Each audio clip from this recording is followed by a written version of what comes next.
चलिए दोस्तों, शुरू कर लेते हैं आज का अपना ये बहुत ही प्यारा सा वीडियो, जिसमें आपको मिलेंगे बहुत सारे टिप्स एंड ट्रिक्स और पैसे बचाने के ढेर सारे नुस्खे। जी हाँ, जब घर में बहुत सारी प्रॉब्लम्स आती है तब ये वीडियो आपकी बहुत ज़्यादा हेल्प करने वाली है। तो आज की मेरी जो पहली टिप है वो परफ्यूम को लेकर है। सर्दियों में आपको पता है कि हम सब परफ्यूम इस्तेमाल करते हैं, चाहे कोई सा भी मौसम हो, जो परफ्यूम के शौकीन लोग हैं वो इसे इस्तेमाल करते ही हैं। कई बार होता यूँ है कि जब हम अपने कॉलर वगैरह के पास या फिर हाथों पर या फिर ईयर के पीछे परफ्यूम अप्लाई करते हैं तो 1 से 2 घंटे बाद वो उड़ जाता है। तो उसे लंबी देर तक टिकाने के लिए एक उपाय बताती हूँ, जिससे आप अगर एक बार परफ्यूम लगाएंगे तो वो पूरे दिन आपके जो बॉडी में है टिकी रहेगी, आपको एक भीनी-भीनी खुशबू हमेशा आती रहेगी। इसके लिए बहुत छोटा सा उपाय करना है दोस्तों कि जहाँ पर भी अपनी बॉडी के किसी पार्ट पर आप परफ्यूम को अप्लाई कर रहे हैं, वहाँ पर आप थोड़ी-सी वैसलीन लगा लीजिए पहले, जैसे कानों के पीछे, गर्दन पर या फिर हाथों में, यहाँ पर कलाइयों के पास। तो आप पहले थोड़ी-सी वैसलीन लगाइए और उसके बाद आप परफ्यूम छिड़क लीजिए। इस तरह से आपको पूरे दिन में सिर्फ एक बार करना है, नहाने के बाद ये काम कर लीजिए। तो आप देखेंगे कि वैसलीन ने अपने परफ्यूम को कितना बढ़िया तरीके से टिका कर रखा है और काफ़ी टाइम तक इसकी खुशबू जाएगी नहीं और आप जो है बहुत ही ईज़िली पूरे दिन परफ्यूम को टिका कर रख सकते हैं। क्योंकि परफ्यूम जो होता है वो उड़ जाता है तो फिर अच्छा नहीं लगता और बार-बार हम लगा नहीं सकते। तो है ना दोस्तों, कमाल का आइडिया। और ये टिप कैसी लगी कमेंट में ज़रूर बताइएगा। अब जो मेरी दूसरी टिप है, ये टिप कानों के दर्द को लेकर है। कानों में दर्द होता है, सर्दी जुकाम की वजह से हमारे कान बंद हो जाते हैं, या फिर कभी ऐसा होता है कि कानों से पास आने की समस्या होती है, तो उस टाइम पर ये छोटी सी रेमेडी आपके बहुत ज़्यादा काम आने वाली है। दोस्तों, इसके लिए आपको लेना है लहसुन की एक कली। लहसुन की एक कली जो हम लेंगे वो थोड़े बड़े साइज़ की होनी चाहिए। इसको छील लेना है और लहसुन की कली को कानों में इस तरह से लगा देना है। और ये कली बड़ी होगी तो कानों में अंदर जाने का डर भी नहीं होगा। लहसुन जो होता है वो एंटीबायोटिक गुणों से भरपूर होता है। कानों में डालकर आपको 15 से 20 मिनट तक पेशेंट को ऐसे लिटा कर रखना है। उसके बाद से लहसुन जो होता है वो बहुत ही सारी बीमारियों में वर्क करता है और इससे सर्दी जुकाम भी दूर होता है। कानों में गर्माहट पैदा होती है, जिससे कान सुन होने की समस्या, कान बहने की समस्या सभी कुछ दूर हो जाती है। उसके बाद से इस लहसुन को कली को हटाकर आप जो है आराम से बाकी काम कर सकते हैं।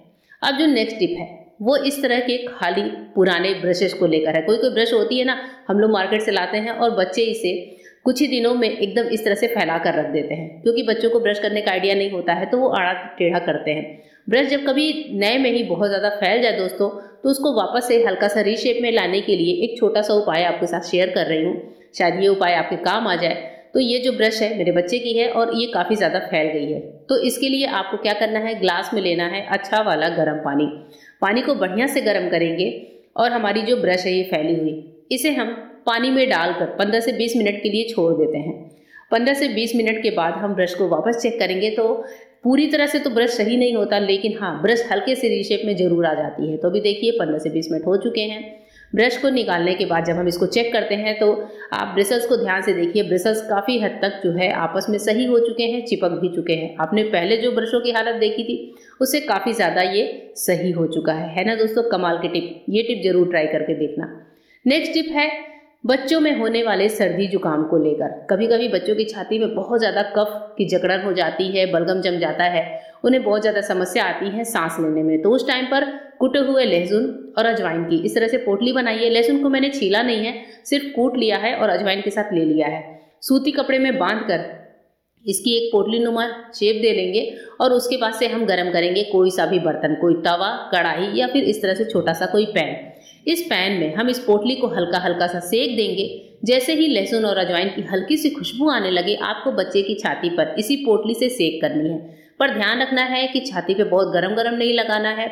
अगर ये पोटली ज़्यादा गर्म लगे तो आप कपड़े के ऊपर से ही सेक दे सकते हैं, या फिर अगर आपने पोटली को हल्का गर्म किया है तो बच्चे की छाती पर आप इस तरह से बिना कपड़ों के ही सेक दीजिए। और ये काम आपको दिन भर में 2 से 3 बार करना है, एक बच्चे के सोने से पहले और एक फिर दोपहर में जब वो सोने की तैयारी कर रहा हो। तो इस तरह से इस पोटली के सेक से 1 से 2 दिन में ही दोस्तों आप देखेंगे कि छाती की जो बलगम है, जकड़न है, वो सभी कुछ निकल चुकी है। खांसी आ रही है या फिर सर्दी जुकाम की समस्या है, हर तरह से निजात दिलाएगा। थोड़ा सा नाक के आसपास भी रख कर आप सेक दे सकते हैं, छाती पर सेक दे सकते हैं, बच्चे के तलुओं में सेक दे सकते हैं या फिर बच्चे के हाथों में। आराम से ये प्रोसेस आप 1 महीने से लेकर और 10 से 12 साल तक के बच्चों पर कर सकते हैं। बच्चों को इससे बहुत ज़्यादा रिलीफ मिलता है अजवाइन और लहसुन की पोटली से।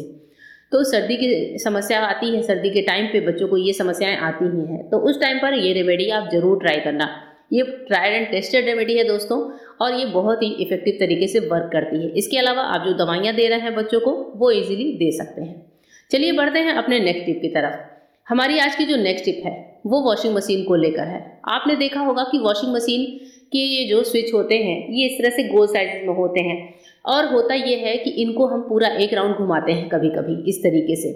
पर कभी ऐसा भी होता है कि लाइट चली गई या आपको अपने कपड़े वापस निकालने हैं, तो कुछ लोग क्या करते हैं कि इसका जो ये बटन है इसे वापस से रिवर्स में घुमा देते हैं। दोस्तों ऐसी गलती बिल्कुल भी ना करें। रिवर्स गियर में घुमाते ही ये जो बटन है हमारा ये जल्दी ख़राब होने का डर होता है।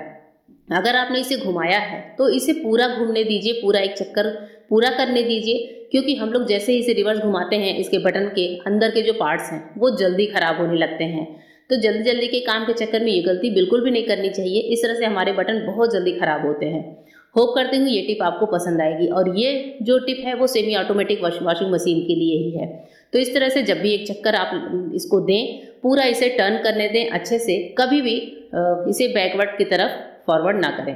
अब आते हैं नेक्स्ट टिप की तरफ। नेक्स्ट टिप है लहसुन को लेकर। लहसुन जब हम लोग कूटते हैं, चाहे किसी इमामदस्ते में या फिर किसी ग्लास वगैरह में रखकर कभी कूटते हैं, तो दोस्तों लहसुन उछलती बहुत ज़्यादा है। अब जैसे हमने लहसुन को इस तरह से कूटा तो आप देख रहे हैं सामने कि लहसुन उछलने लगते हैं, लहसुन की कलियाँ उछलती हैं। लहसुन की कलियाँ उछलने ना पाएँ उसके लिए एक छोटा सा उपाय बताती हूँ कि लहसुन को कूटते समय हमें यहाँ पर बहुत थोड़ा सा नमक डाल देना है। नमक डालने से होगा ये कि लहसुन की कलियाँ आपस में चिपक जाती हैं, और जब आप सब्जी में ये लहसुन ऐड करें तो नमक अपने अकॉर्डिंग कम कर लीजिए। और नमक डालने के बाद आप देखेंगे लहसुन की एक भी कली उछलती नहीं है, लहसुन का कूटना भी आसान हो जाता है। तो इस तरीके से बहुत ही छोटे से टिप की हेल्प से हम अपने काम को आसान बना सकते हैं, और जो है सामान जो खराब हो रहा है उसे भी इजीली बचा सकते हैं। है ना दोस्तों, कमाल का आइडिया। चलिए बढ़ते हैं अपने नेक्स्ट टिप की तरफ। नेक्स्ट टिप है आज की सबसे इम्पॉर्टेंट टिप, आज की यही है।